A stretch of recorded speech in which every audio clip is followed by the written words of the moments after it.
My wife and I are talking about having kids, so we've been playing the home game recently. We've been practicing raising kids, which is where you watch other people do it and assume you'd be better. We are undefeated at this game.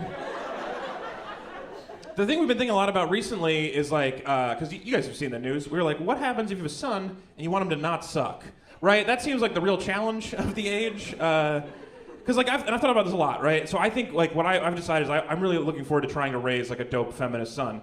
Like I thought about a lot about how I'm going to talk to him about consent. I think that's really important, and I'm excited about it. Because like I feel like the current conversation about consent is good, but it's not quite far enough. Because I feel like what I would tell my son is I'd be like, just so you know, consent is good, but what you're really looking for is participation.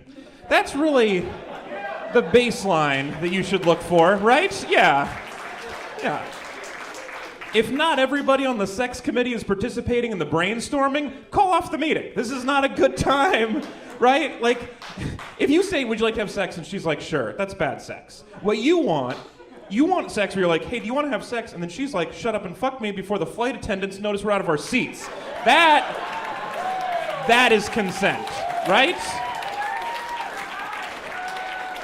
And then he'd be like, wait, if she's in the bathroom with you, who's gonna land the plane? Oh, he assumed the pilot was the woman. Of course he did. He's my dope feminist son.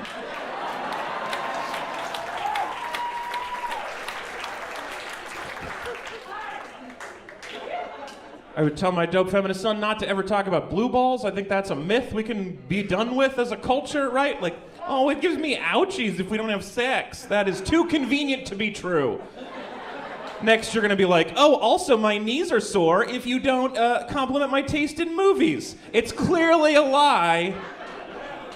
No, it's just a man's body. I get blood clots if I don't explain Bitcoin to a woman.